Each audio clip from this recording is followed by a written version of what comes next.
Visakha north నియోజకవర్గంలో సామాజిక సాధికార యాత్ర ప్రారంభమైంది. ఈ యాత్రలో పెద్ద ఎత్తున వైఎస్ఆర్సీపీ నాయకులు, కార్యకర్తలు, ప్రజలు పాల్గొన్నారు. ఈ సందర్భంగా సుమారు 2.5 కోట్ల రూపాయలతో ప్రైమరీ హై స్కూల్ టీటీడీ మాజీ chairman regional court YV Subbareddy ప్రారంభించారు. సార్, పెద్ద ఎత్తున రాష్ట్ర వ్యాప్తంగా అభివృద్ధి పనులు జరుగుతున్న నాడు నేడు స్కూళ్ళు, అలాగే హాస్పిటల్స్ దగ్గర రూపురేఖలు మార్చేస్తున్నారు. ఎంత చేసినప్పటికీ కూడా తెలుగుదేశం పార్టీ నాయకులు అభివృద్ధి లేదు అంటూ మాట్లాడుతున్నారు. వారి మాటలు ఏ విధంగా చూస్తారు సార్? వైఎస్ఆర్ కాంగ్రెస్ పార్టీ మా నాయకుడు గౌరవ ముఖ్యమంత్రి జగన్మోహన్ రెడ్డి గారు ఆలోచనలలో భాగంగా రాష్ట్ర వ్యాప్తంగా 175 నియోజకవర్గాల్లో గత 2 నెలల నుంచి కూడా సామాజిక సాధికారిక బస్సు యాత్ర నిర్వహించడం జరిగింది. ఏ విధంగా అయితే గత 4 సంవత్సరాల 8 నెలల నుంచి 175 నియోజకవర్గాల్లో అభివృద్ధి కార్యక్రమాలు చేశామో, 175 నియోజకవర్గాల్లో సంక్షేమ పథకాల వల్ల ఎన్ని కుటుంబాలు లబ్ధి చేకూరుతున్నాయో అవన్నీ కూడా ఆ నియోజకవర్గ ప్రజలకే కాకుండా రాష్ట్ర వ్యాప్తంగా తెలియజేయడం కోసం ఈ సామాజిక బస్సు యాత్ర కార్యక్రమం చేపట్టడం జరిగింది. ఇది 3వ విడత. ఉత్తరాంధ్ర జిల్లాలో 3వ విడత సామాజిక బస్సు యాత్ర సందర్భంగా ఈరోజు విశాఖ ఉత్తర నియోజకవర్గంలో సామాజిక బస్సు యాత్రకు ఏర్పాట్లు చేసుకోవడం జరిగింది. అందులో భాగంగా జీవీఎంసీలో ఈ వార్డు నెంబర్ 26లో నిర్మాణం ఆధునికంగా ఎంతో కాలం నుంచి ఉన్న స్కూల్స్ని, జీవీఎంసీ ప్రైమరీ స్కూల్ని టోటల్ ఆధునికంగా మార్చడం కోసం నాడు నేడు పథకం ద్వారా 2,17,00,000 రూపాయలతో పూర్తిగా పునర్నిర్మాణం చేయటం జరిగింది.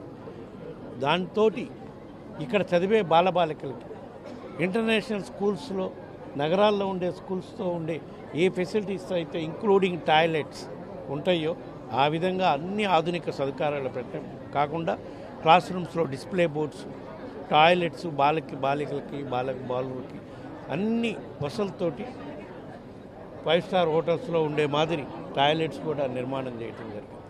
ఇవన్నీ కూడా అభివృద్ధి కార్యక్రమాలు కావా? కేవలం బిల్డింగులు కట్టి సిమెంట్ రోడ్లు వేసి అభివృద్ధి కార్యక్రమాలను చూపించలేదని ఇచ్చేసే తెలుగుదేశం కానీ జనసేన కానీ ఒక్కసారి వచ్చి స్కూల్స్ చూడాలి. ఎందుకంటే ఏదో ఓట్ల కోసం చేసే అభివృద్ధి కార్యక్రమం కాదు.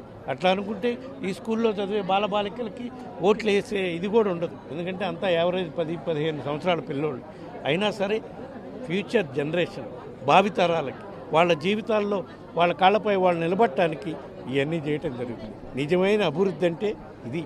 ఇటువంటి ఆలోచన చేసి ఎంతో భావితరాలకు ఉపయోగపడంగా ఆదేశాలు ఇచ్చి ఈ విధంగా చేయటం అనేది అభివృద్ధి, నిజమైన అభివృద్ధి.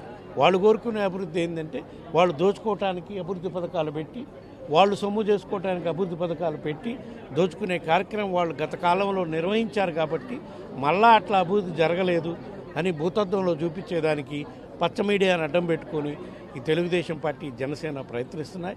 ఇవన్నీ ప్రజలు నమ్మరు. ప్రజలు వాస్తవాలను చూస్తున్నారు. ఏ విధంగా ఈ మధ్యకాలంలో ముఖ్యమంత్రి జగన్మోహన్ రెడ్డి గారు అమలు చేస్తున్న సంక్షేమ పథకాల వల్ల ప్రత్యక్షంగా లబ్ధి చేకూరుతుంది అనే దానికి ఈ మధ్యకాలంలో పెట్టిన జగనన్న ఆరోగ్య సురక్ష కార్యక్రమం అయితే ఏది విద్యని, వైద్యాన్ని పేదవాడి ముంగిటికి తీసుకోవాలి అని ఏ విధంగా కృషి చేస్తున్నారో గౌరవ ముఖ్యమంత్రి గారు ఈ మధ్యకాలంలో పెట్టిన జగనన్న ఆరోగ్య సురక్ష ద్వారా రాష్ట్ర ప్రజలందరూ కూడా చూడటం. సో ఇన్ని అభివృద్ధి కార్యక్రమాలు, ఇన్ని సంక్షేమ పథకాలు అర్హులైన ప్రతి వాడికి అందిస్తున్న మా ప్రభుత్వం తప్పకుండా రాబోయే రోజుల్లో ప్రజలు ఆశీర్వదిస్తారు.